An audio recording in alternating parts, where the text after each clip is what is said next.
So, hello everyone.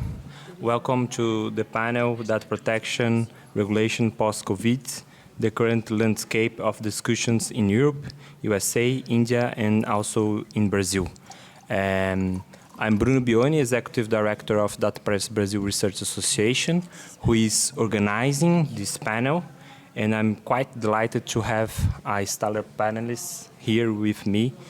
So, Gabriela Zamfir from Future Privacy Forum, Malavika from a Daksha Fellowship and also collaborating with Future Privacy Forum, Isabel from the European Data Protection Board, and also Tech Falconer from Africa Digital Rights Hub.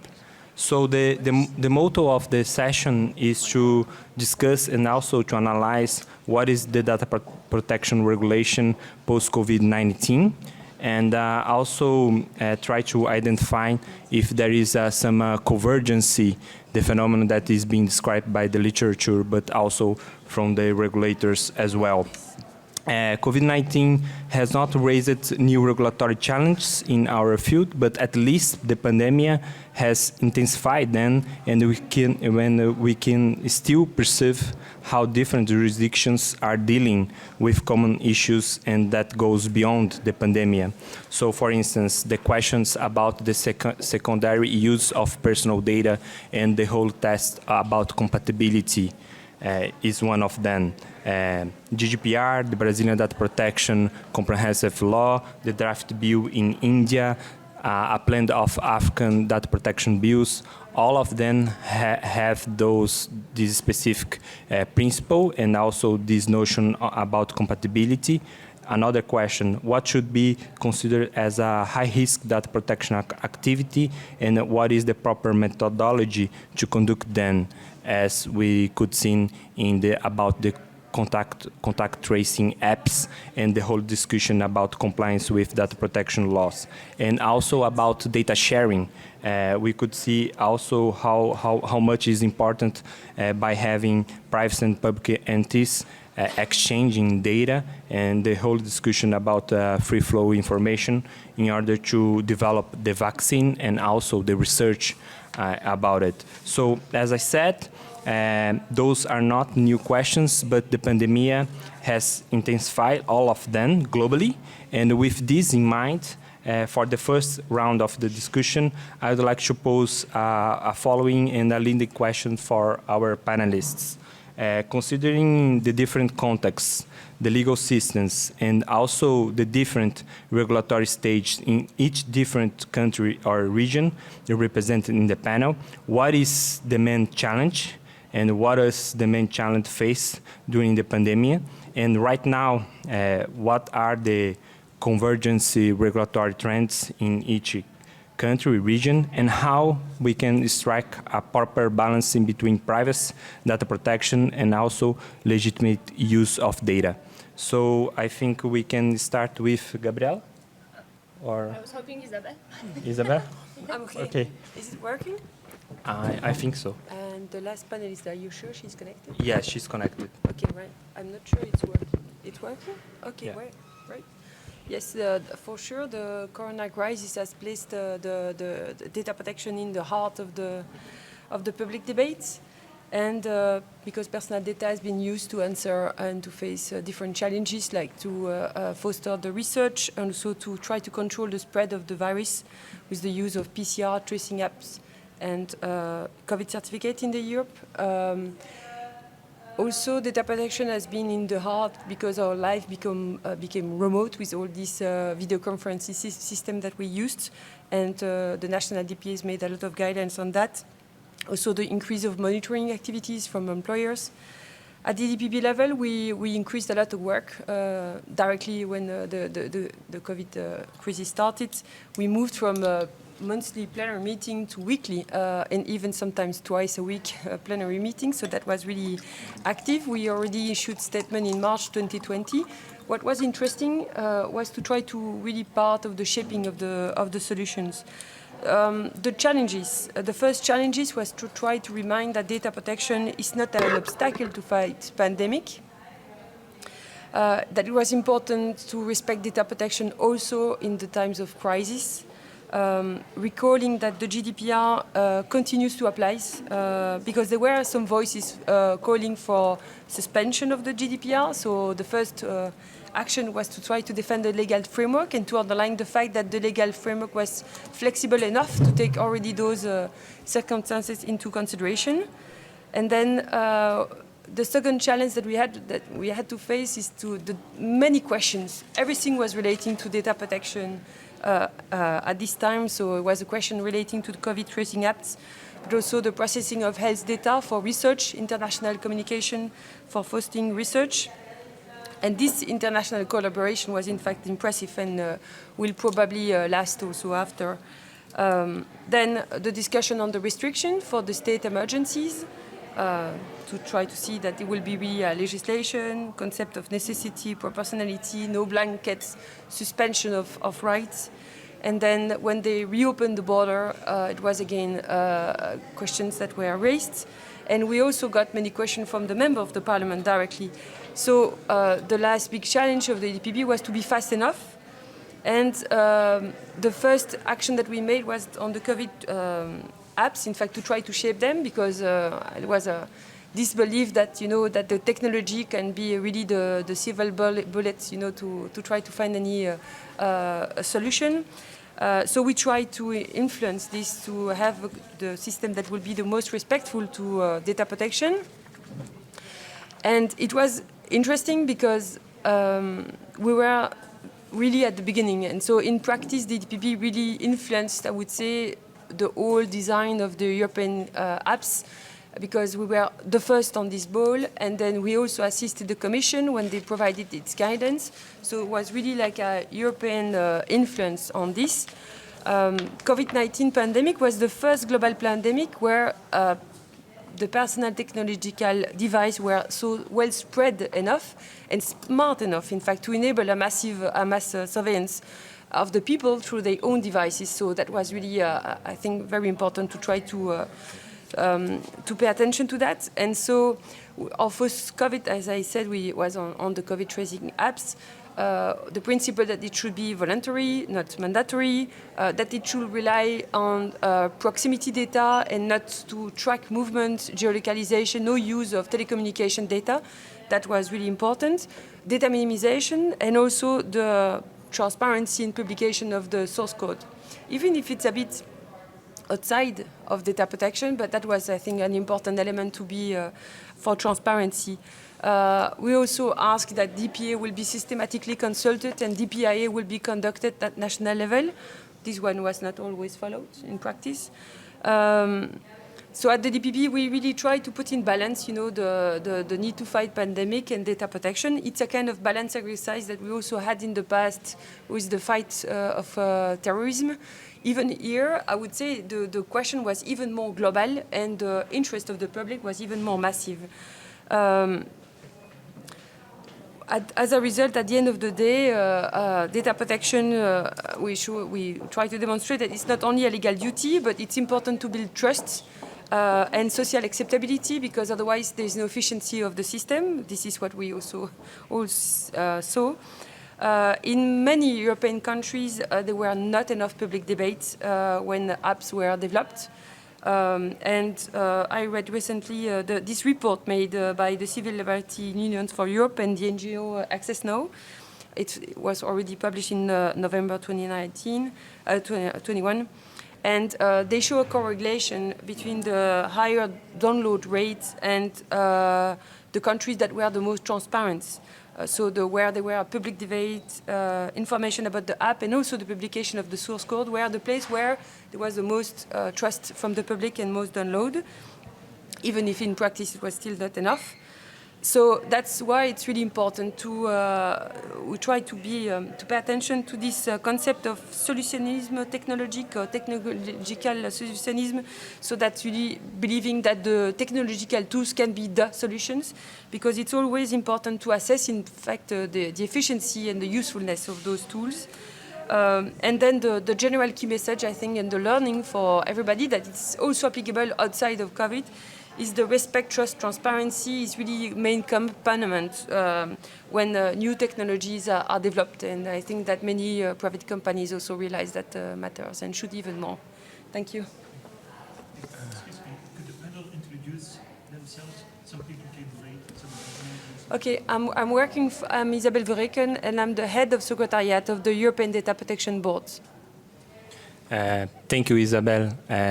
So Isabel reminds the importance of the minimization principle, and I'd like just to highlight that in Brazil we also had this challenge during the pandemic because there was a discussion about data sharing between the telecoms and also the Brazilian government when the Brazilian Supreme Court decided that data protection is an autonomous and a fundamental right along the privacy. So very connected with the discussion that we raised on. So I'd like to pass the floor for Gabriela, and also thank you for being with us today. Thank you so much, Bruno. Gabriela Zanfio Fortuna, Vice President of Global Privacy for the Future of Privacy Forum, think tank in Washington, D.C. So I'm very happy that you started and you very nicely summarized that first part of the pandemic when indeed everyone was thinking about that the protections of the GDPR should be cancelled. There was a lot of uncertainty of what will happen with personal data if you will start doing contact tracing apps for everything. I would say what that first part of the pandemic made me think about the situation in the United States is that it highlighted how the lack of a general privacy federal law impacted that type of conversation in the United States. In fact, there was not the same level of complexity when talking about some of these technical solutions to manage the pandemic at the very beginning. And I think that was something that was relevant at that first stage. If I'm looking at the developments in data protection regulation, privacy law in the United States in the pandemic, paradoxically, in a way, we actually had several state laws that were passed in the past 2 years. So, and that truly happened in this pandemic time. So now we have data protection laws inspired by the GDPR in Virginia, in Colorado, in Utah and Connecticut very recently, and then California also passed an improvement of the CCPA. So now there are 5 state data protection laws in the United States. I'm not sure if there's any connection in between the pandemic and the fact that finally some of this framework is being adopted stateside.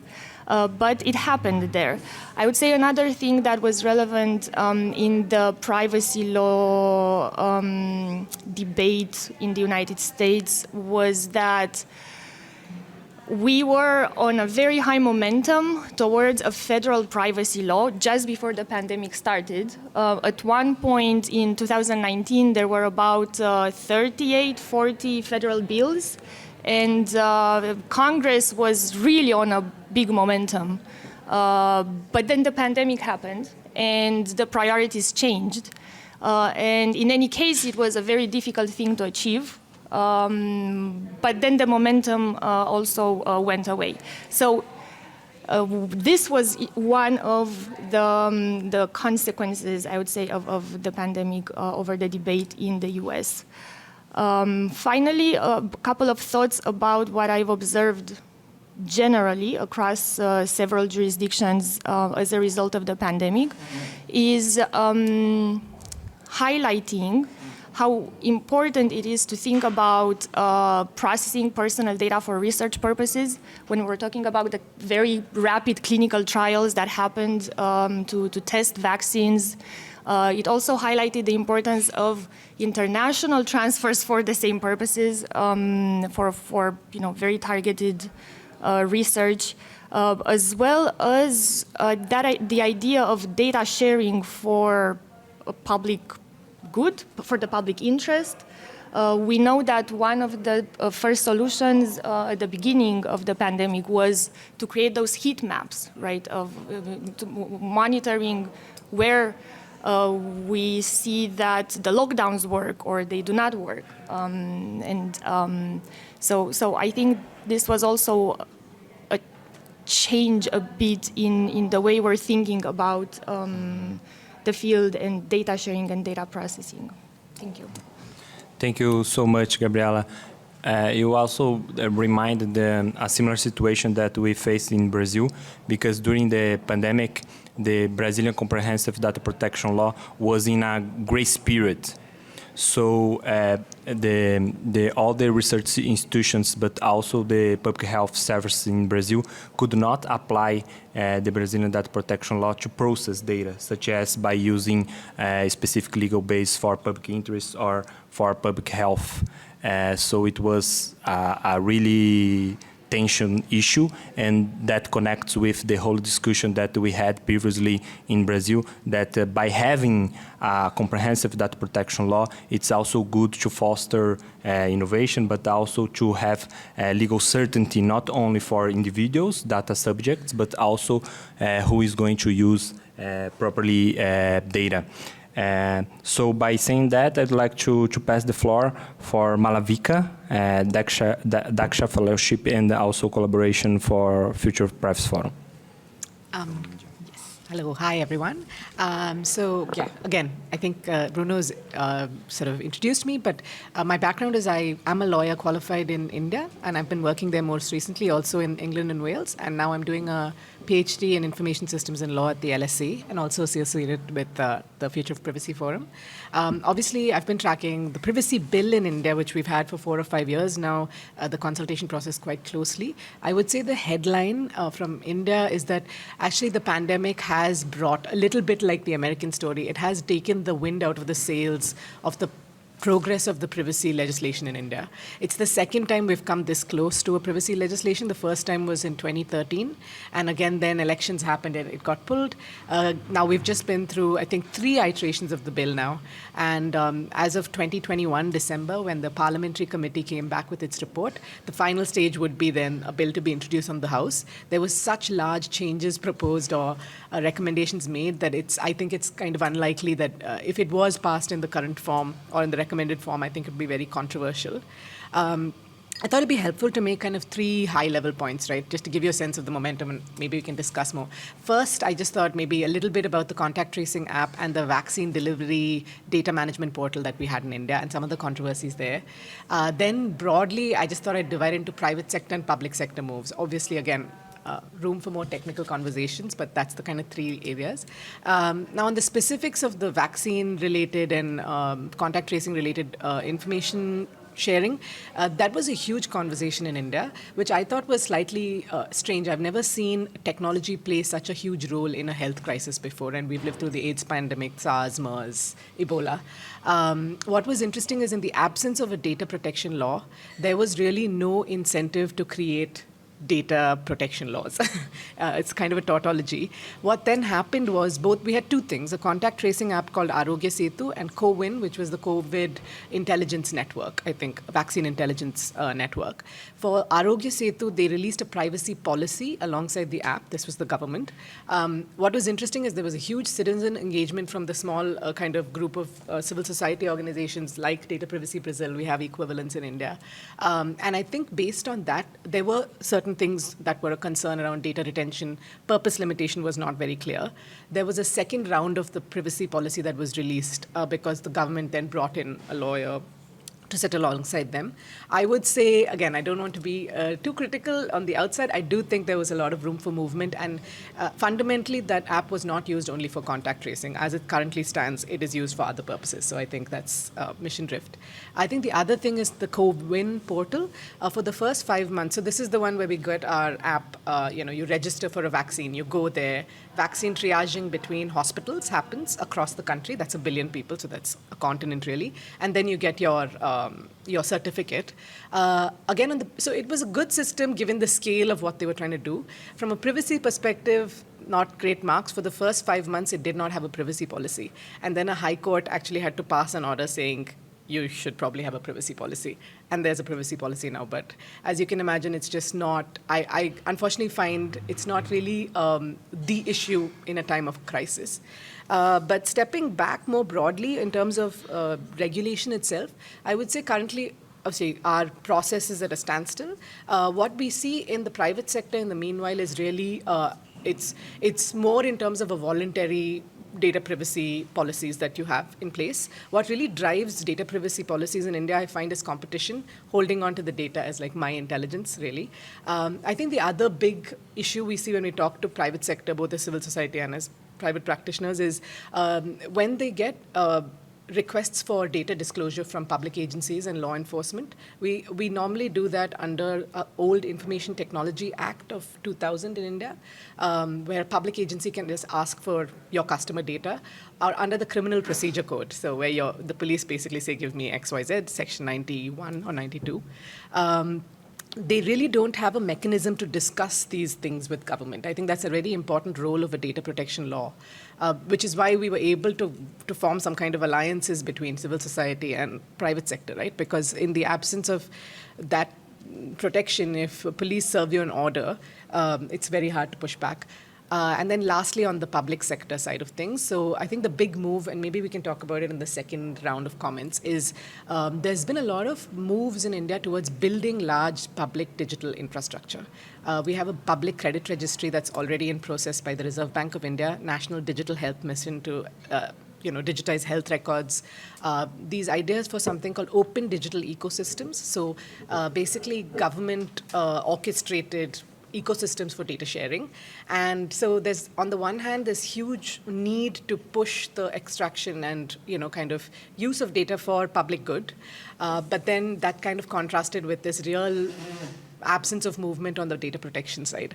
So I don't know, it seems like a perfect storm, but currently, I think the feedback loops are hard to to justify in a country currently where you don't have, money is not lost. It's not clear exactly. We come back to that old question of harms versus legitimate interest. So that's kind of where we are. That's like a high-level picture on those three fronts, and then hopefully we can talk more when we go into the second round. Sure. Thank you so much, Malavika. Malavika reminds me the whole discussion that we had in Brazil during the legislative procedures about the Brazilian law. And currently, we are also collaborating not only with India colleagues, but also from the global south, because there are emerging of data protection laws.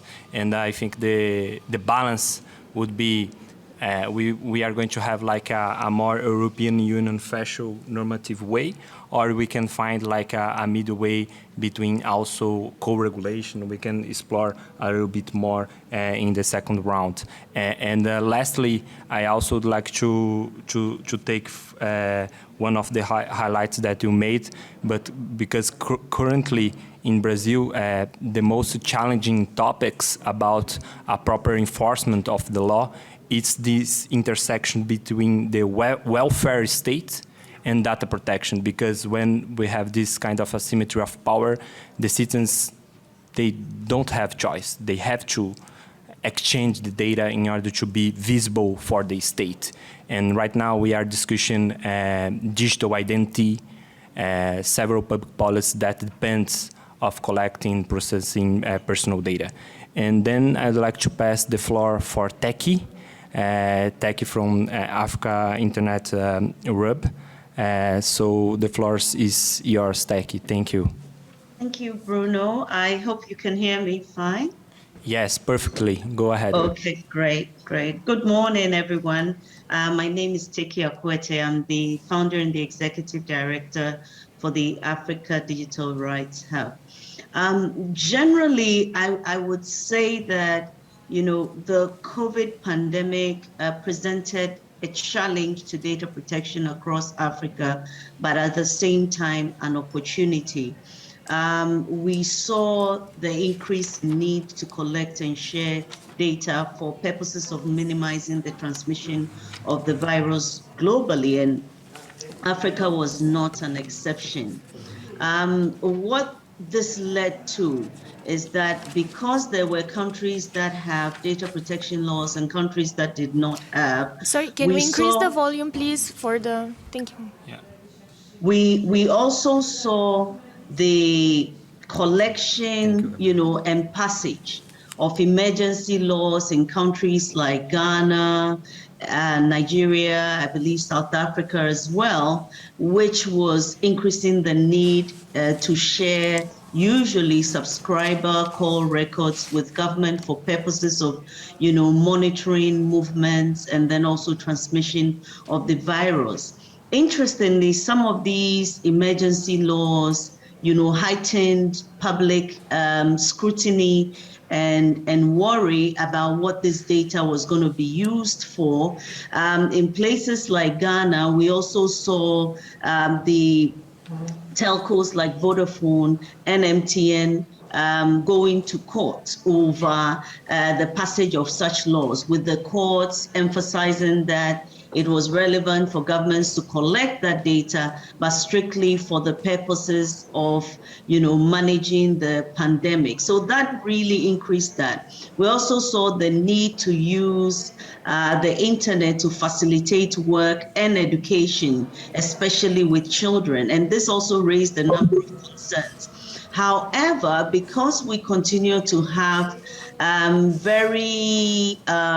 we have growing, let me just use that word, very weak data protection implementation platforms. Not a lot of guidelines were provided by regulators across the continent on how these things can be done in a very safe way. In fact, in Ghana, at some point where there were issues about the contact tracing app which government had implemented, the regulator is noted to have spoken about the suspension of the data protection law for the time being, which raised a lot of public uproar on, the need to continue to protect their data and the like. And so with a lot of these activities going on and some NGO interventions, what we finally saw was a level of streamlining around how data was collected and shared. A perfect example was the Ghana Statistical Service, which had then been implementing a strategy with Flowminder during the COVID, going further and then building some structure around data sharing in a very safe way to ensure that data protection laws are respected. And some of these developments really aided, how information was collected and shared generally. Also, we saw a number of countries such as Kenya, Uganda, passing data protection laws. Whilst these laws were already in the working prior to the COVID, I believe that the COVID implications on personal data use, especially health-related data, also facilitated the passage of some of these laws. It really accelerated the need to have laws that will ensure that personal data is adequately protected.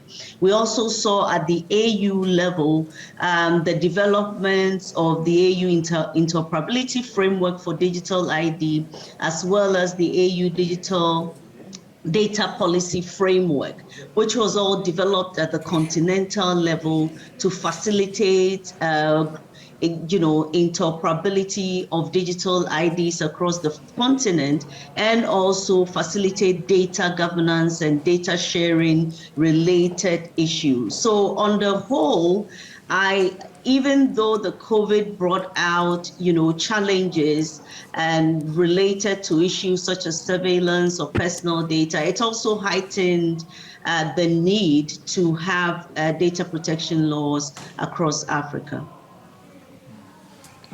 Thank you, Taki. Thank you so much.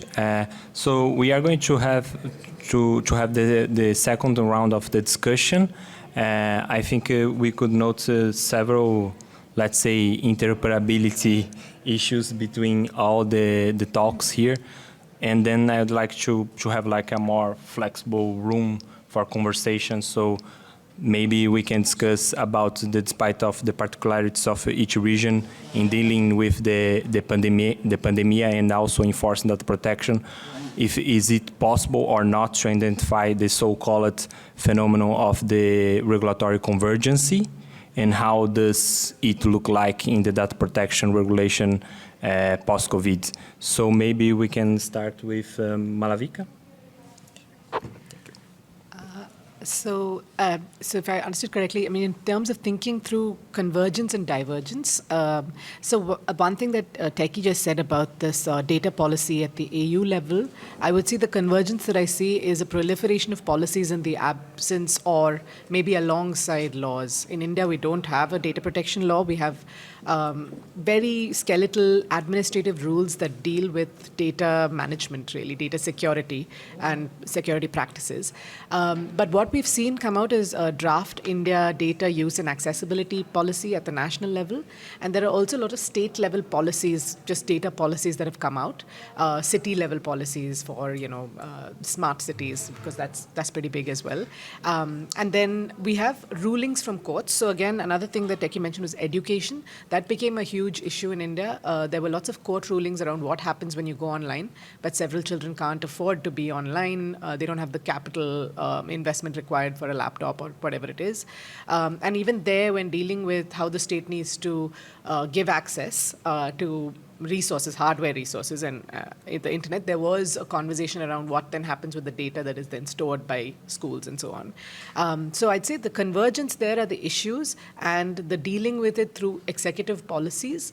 I would say that the divergence from the legal side of things is, I think there's I'm not sure how strong the political will is for full spectrum data protection law. So here I'll just quick kind of history lesson, and I'll sort of end on this. When we started our data protection consultation this time around, there was a strong push towards co-regulation. So a kind of very flexible law with a co-regulatory model, codes of conduct, etc. 2-3 years into that process, it switched into quite a strong, and I think personally I supported this idea of a strong regulator, central and federated, with codes of practice side by side. Where we are now is we have a strong central regulator in the most recent draft of the bill, with recommendations that the regulator then approves codes of practices. So in effect, I don't know, the line between a codes of practice and a subordinate legislation seem to be getting smaller and smaller. So I think you see this move. The political will is to have more control whenever you have data-related regulation. But I think the will itself to bring in a really strong data protection regime is not high because of the general, I think, discourse that in the next 5 years to recover from the pandemic, what we really need to be doing is leveraging data as an asset. There are specific sections of the parliamentary report on data protection, but also on other reports we've seen come out on non-personal data. And so I think that's the big conversation. Maybe we can talk about that. I think the convergence around non-personal data, our data regulator now will also have proposed to have jurisdiction over non-personal data regulation. The definition, interestingly, is taken from the EU definition, which was, the older kind of everything that's not personal data is non-personal data. And the draft data use policy does mainly talk about the sharing of non-personal information, both anonymized and industrial data. Previously personal, and then there's apparently a category which has no personal data at all, but I think that's hard to maintain. So given this broad trend, there is a lot of divergence, I would say, on the lawmaking side. There is an attempt to bring in these policies which kind of enshrine, data protection principles, but really enforcement is not high on the, it's not very high on the agenda currently. And then, of course, there's a need for control. I would say that's the last thing. The idea that executive control over data flows, whether that's cross-border data transfers or internal data flows through physical infrastructure that the government builds, I think is the last kind of big theme I see. Mm-hmm. Thank you so much, Malavika. I think we can pass the floor for Isabel. Thank you, Bruno. Yes, there is also currently a clear political will in Europe to fully deploy the use of data. personal or not. So that's the digital strategy, the different initiatives that has been made by European Commission, DGA, DSA, Data Act recently, now the European health space. So the idea is to have a single European data space and to foster innovation, as the use of data has been massively used in our society by the citizens, by the company, etc. But they saw that there were not enough even data sharing currently to boost, to foster innovation. Sharing between private sector and the public, one side to the other side, and also between the private sector. And the idea is to, the proposal is to foster these exchanges and make access to the data for innovation, making also access to data for intelligence, artificial intelligence. Sorry, I'm translating in French. And yes, so I would say the challenge here is to keep the level of protection, the data protection level of protection, making access to the data, but still have the need to have a legal basis and respect transparency, data minimization. Another trend is also to have more control on the big players. I think this can be seen in Europe, but also abroad, online platform, gatekeepers. In fact, the initiative is going even beyond the data protection because it affects also consumer law, competition law, and also the tax that you can see that there are many conversations on that. So that's, I would say, some kind of, we can see similarities here on the fact that when you say in India that it's important to realize that data is a value, an asset, and needs to be made accessible for fostering innovation that should be normally at the end of the day for the benefit of the citizen. But still, so our work here is to try to remind that it's important to keep up the level of protection. Another question which is difficult, I would say, in practice is the one that you raised between personal, non-personal data, and then it directly affects the governance on those systems because there are also maybe data protection authorities should be only competent for personal data, but what is the limit where, is it even possible where we can face really some non-personal data? At the EDPB, we are working on the update of the guidelines on anonymization technologies, and I can tell you that it's super long because it's a very complex matter. We try to make an executive summary of this to make it more easy to access. A very hot topic also is the international transfers because you're talking about convergence. A few months after the pandemic, so we had this first wave of a lot of work on March, April, etc. for all the questions relating to COVID, but then we were hit by this judgment in July, Schrems 2, and the EDPB was also very active to try to accompany the business to try to understand what are those new duties that have been put on their shoulders by the court, so to assess, the external legislation and to eventually add supplementary measures, a new concept that had to be defined and explained. And this also showed the importance to regulate more the question of access to data by public authorities. You also made reference to that. A resolution was adopted by the Global Privacy Assembly recently, so it's more than 130 data protection authorities that agreed on the core principle that needs to be followed by government when they do regulate those access. I'm pleased to see that there are more and more government, I would say, international cooperation or discussion on this subject matter, like at the OECD and the Council of Europe. That's very important because at the DPA side, we can explain what is important to respect, but it's not in our hand at the end of the day. So we are working more on the commercial side of those tools.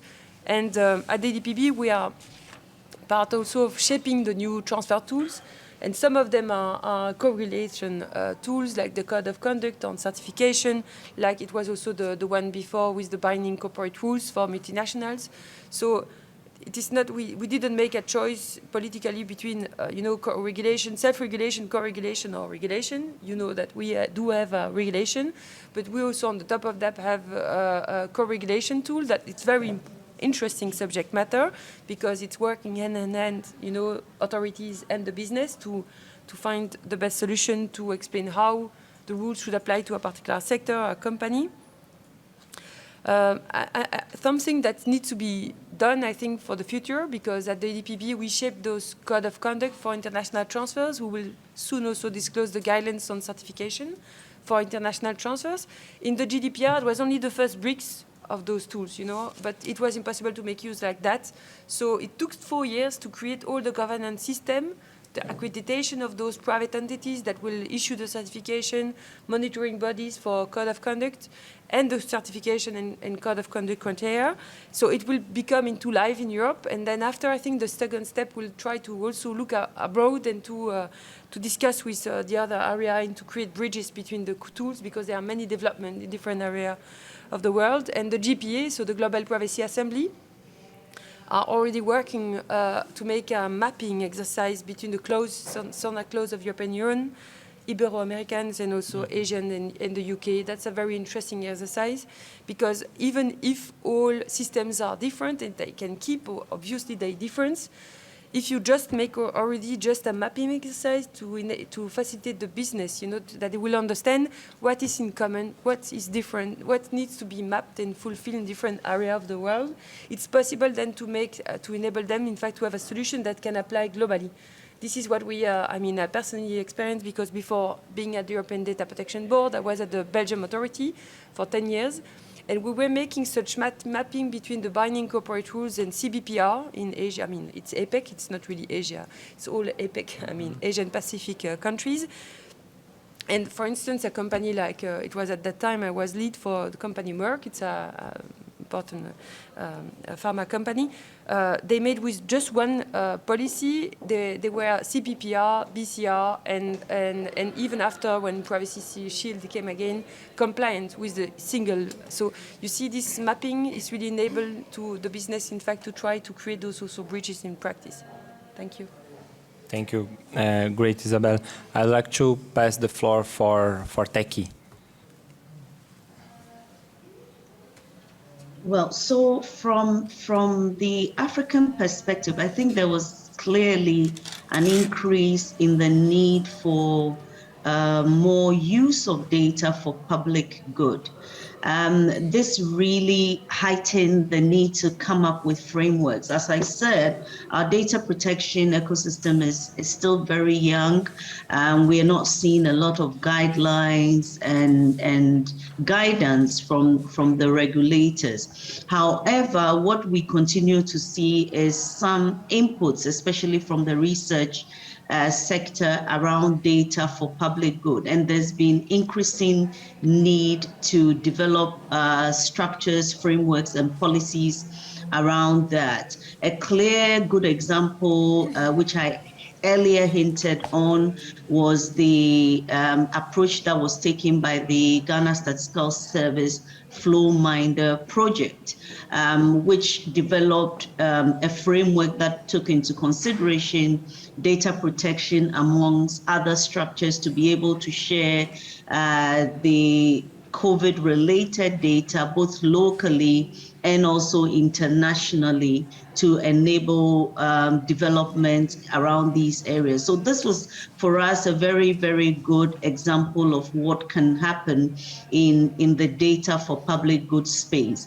We were also very elated by the AU passage of the data policy framework, which provided some level of guidance and assurance and hinted on the need to continue to protect personal data alongside that. What we've also seen, especially around the growing use of data, are also governments developing AI strategies in their respective countries. So countries like Ghana and a few others are taking initiatives to develop AI strategies. I mean, most of these are at the early stages of development, and so we are unable to tell. But clearly, some of the issues that are being considered also looks at both personal and non-personal data, and how, you know, the non-personal data can be used for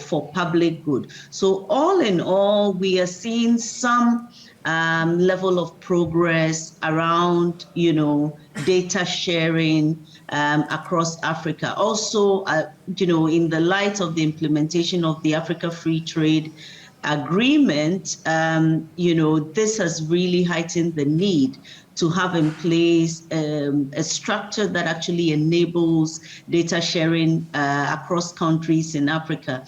And so there are currently discussions that are going on data sharing, on financial related policies and other things that can enable us implement the free trade properly within Africa. When it comes to Africa and the outside world, we continue to see a challenge. Even though at the continent level, you can see that Africa is still working closely with the EU and other countries, especially in the development of its AI, its ID interoperability framework, the data policies and the like. There has not been any concrete effort that is really facilitating data sharing. As far as I know, countries that have been on the adequacy wait list for a while, I think Morocco and Mauritius are still on it. And so when it comes to progress around, especially the data protection space, when it comes to adequacy and data sharing, we're not seeing much of a progress. But a lot of this is not so much dependent on the African countries, but also the EU that is required to grant such adequacy in those cases. Thank you, Taki. So, Gabriela, please. What came across to me as a common theme, particularly listening to Malavika and to Taki, and then also listening to all the protections and all the guidelines that came across from the EU, is the fact that where there is no comprehensive data protection framework in place, the pandemic kind of brought to the surface the need for such a framework. And this as Teki was pointing out, this happened in Africa as well. It's part of the conversation in India. And I think it's important to highlight that. As for the also other common things that I heard was a bit of a focus on processing of health data and then the specific protections that would be needed for it. And then another sector that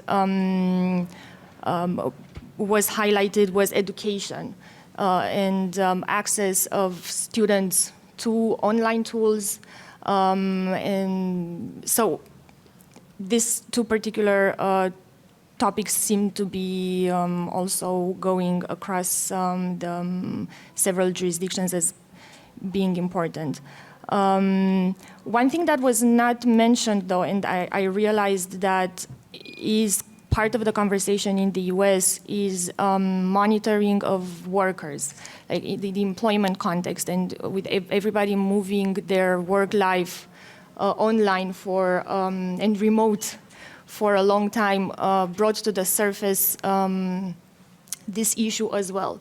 And now combining the first observation on the need of having some safeguards in place and some rules on how personal data is being processed and how can we apply that to these specific issues, this made me think of a couple of initiatives that we're seeing in the US at state level to regulate automated decision systems, automated decision making. There's actually a bill in New York that particularly looks at the employment context and automated decision systems in the employment context and tries to bring some safeguards there.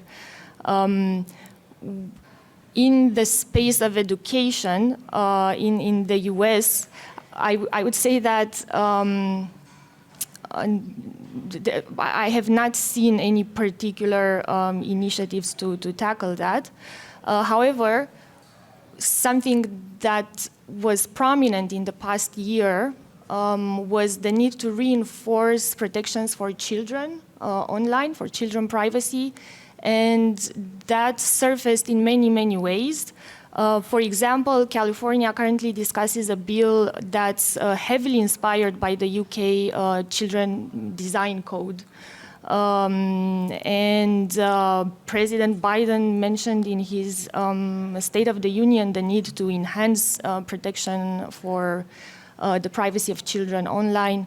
The FTC only last week or 2 weeks ago also came with a very strong public message on reinforcing COPPA protections, online private protections for children. So those are some of the things I'm seeing in the US.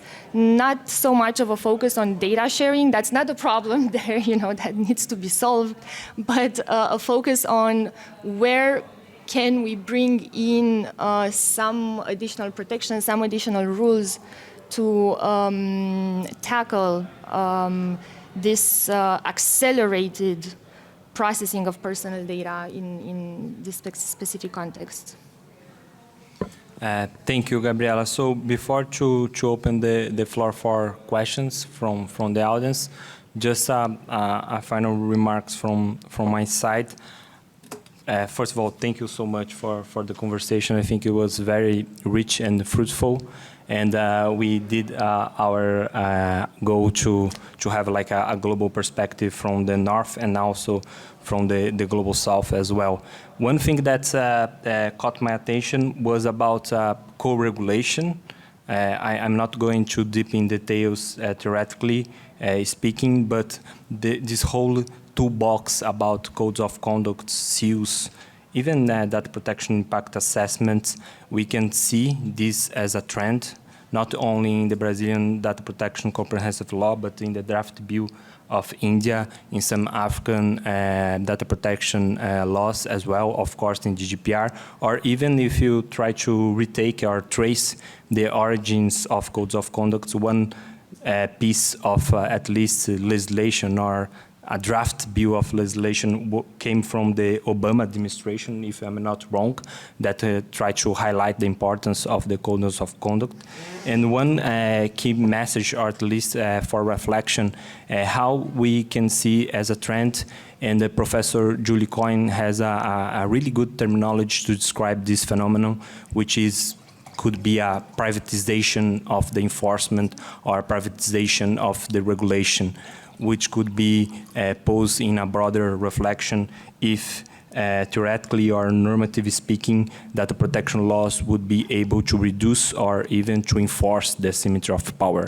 Because if from the European Union took 4 years, something like that, to at least to frame a proper governance to accreditation or whatever, how we could see this from the global south. For instance, in Brazil, the Data Protection Authority has a limited capacity to issue guidelines or even to frame a proper governance in that direction. The second thing that caught my attention is a question, who is the regulator?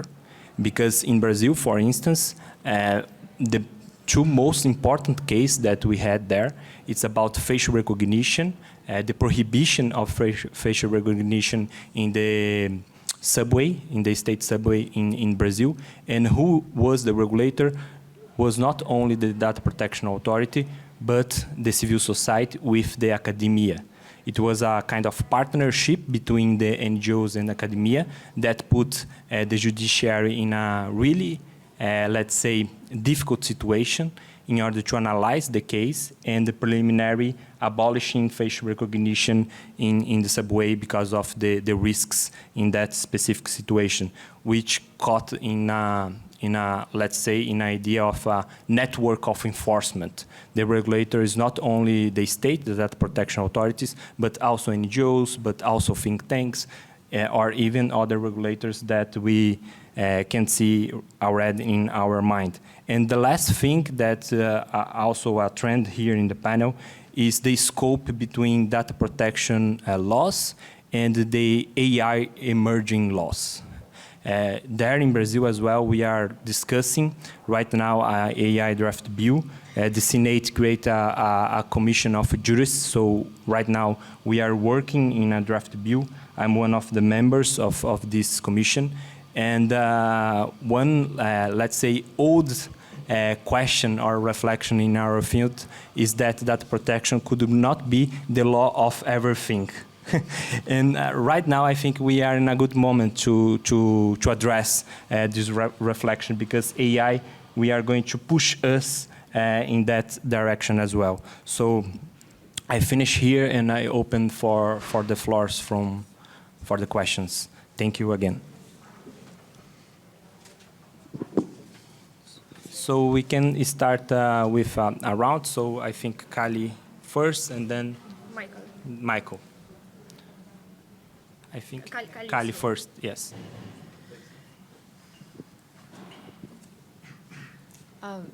So I've noticed that in existing regimes, there tend to be, or existing privacy law frameworks, there tend to be exemptions or exceptions for emergency circumstances.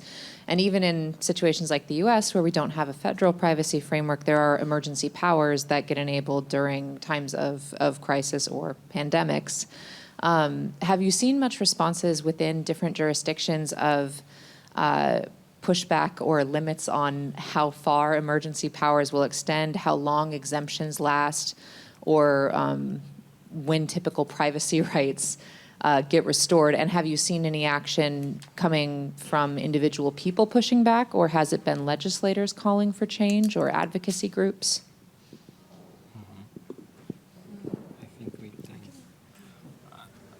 Maybe because of the limited of the time, you can take another question from the audience, and then I think it's good. Thanks.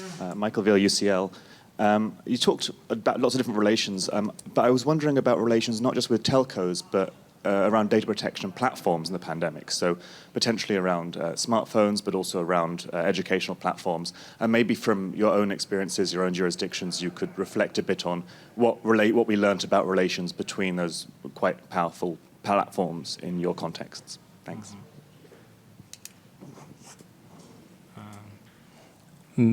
Maybe we can, I think the question is for, all the questions are for general.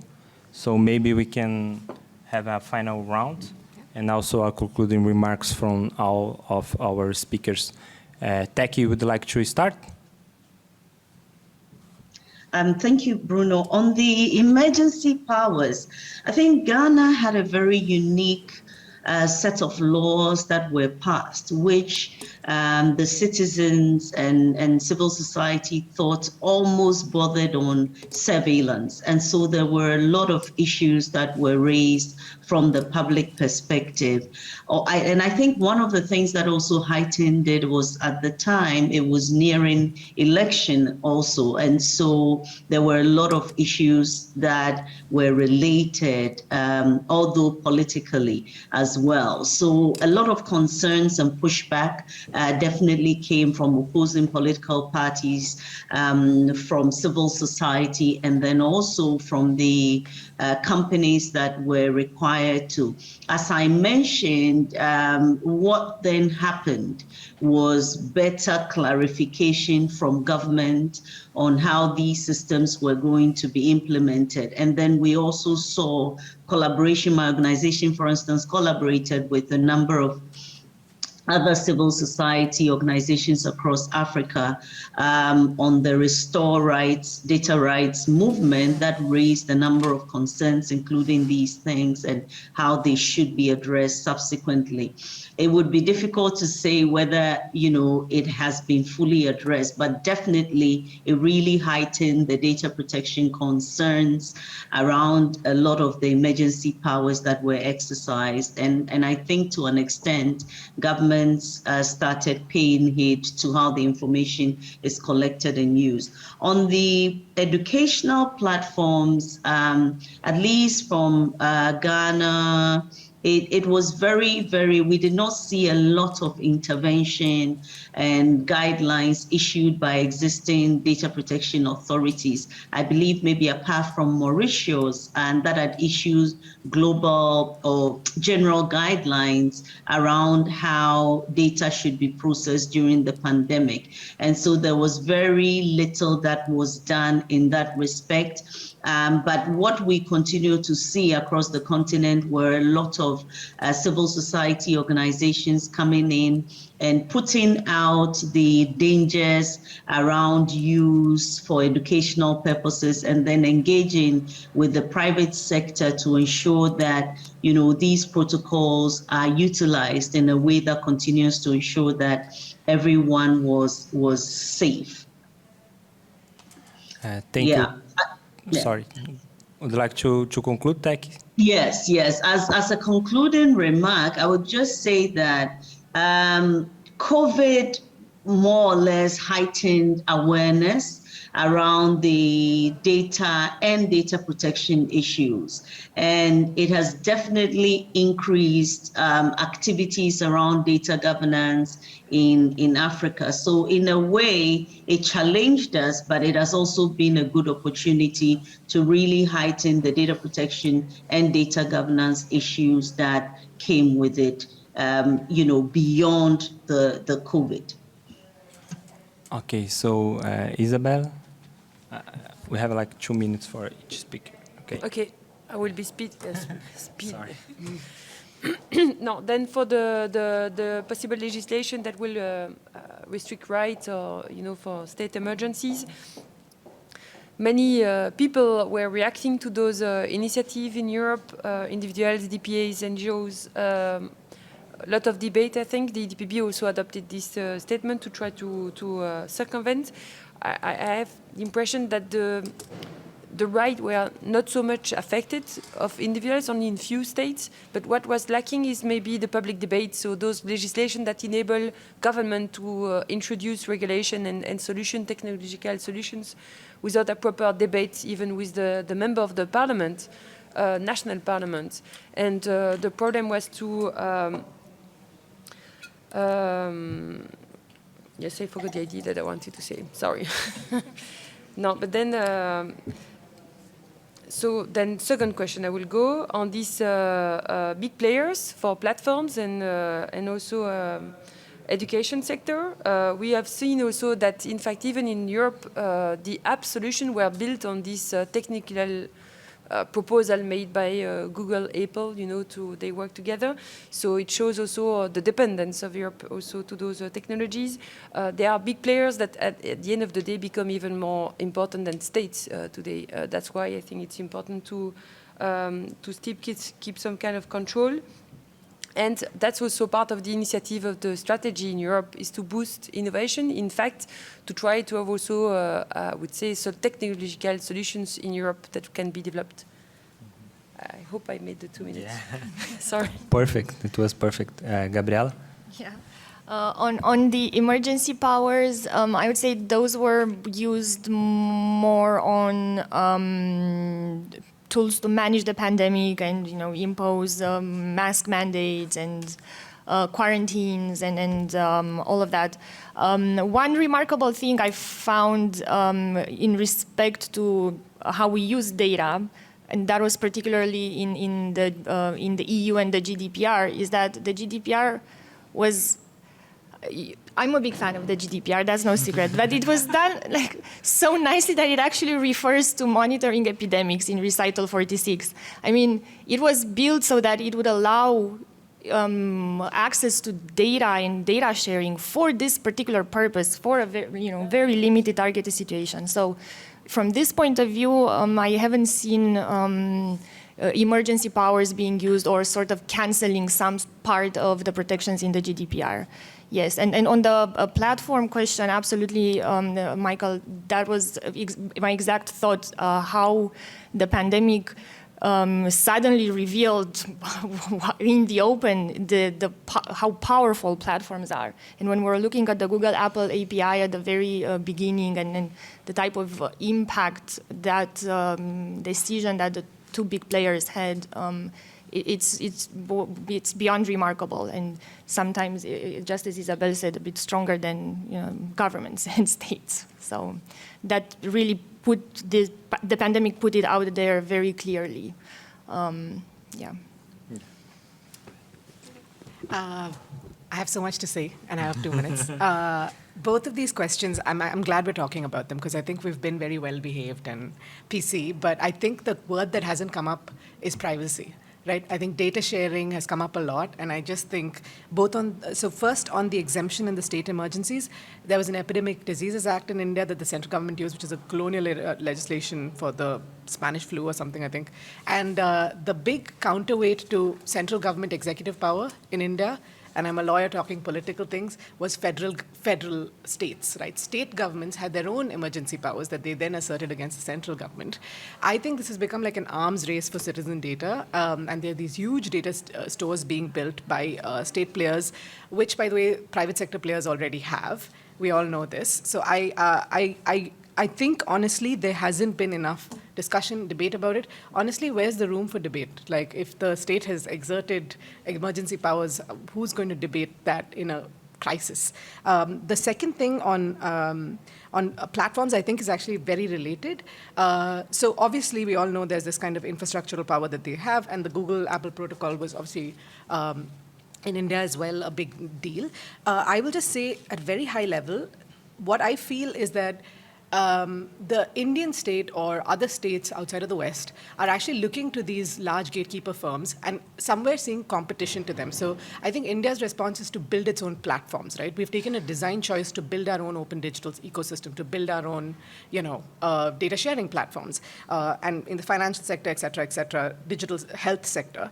I think what I'm really concerned about as a citizen and as a privacy lawyer, at least I used to be, is what happens when you take that kind of power and you combine it with state sanction. So you have emergency powers, you have state sanction, you have a welfare state where close to 90% of India's population receive benefit transfers. This is something that not a lot of people know. It's like 980 million people through a digital centralized system that's linked with the digital identity program. How are you going to say no? I don't know what happens when infrastructural power becomes infrastructural and laws are built to support that infrastructure, because we also agree that data sharing is important. And I don't know if we've learned anything, this is the last thing I'll say, from the EU open banking experience. So even in a highly regulated environment, you could not force people, really, sorry, I'm with a regulator, but my impression is that you couldn't really force that kind of data sharing. So I'm curious what India will take from that other countries, because you can build the stadium and ask people to come, but if they don't come, then that's the big question. I think what happens when data sharing happens through brokers in the dark web and so on, but not through these formalized infrastructures. Yeah. Okay. Yeah. So we have like 4 minutes, 3 minutes. I don't know if you have time for one final question from the audience.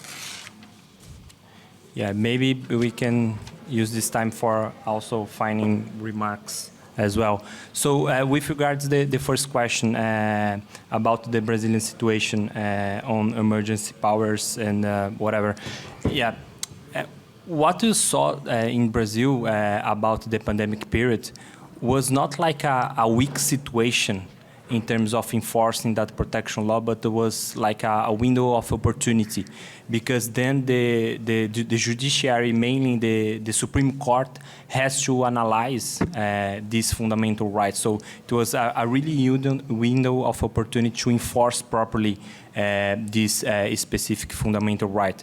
And it was quite extremely important, because the court could see that privacy is different and a fundamental autonomous right in comparison to the data protection. And it makes like a huge difference for us in Brazil in terms of trying to analyze if the data protection activities or the intervention in this specific fundamental right is proportional or not. For the first time, our Supreme Court did it, so it was a major victory for us, not from the civil society, but for the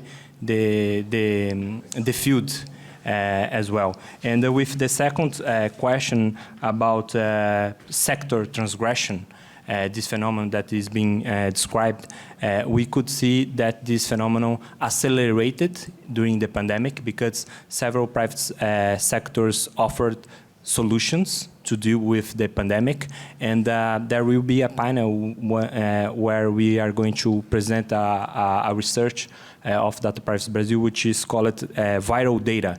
We could map how the private sector did this transgression in terms of sector, and one thing that caught our attention, it was that the public sector and the government was not prepared not only to analyze if the solution would be good or not in order to avoid what Isabella called as a techno-solutionism, but mainly to do proper governance in terms of contractual arrangements. Who owns the data? What are the proper governance and so on?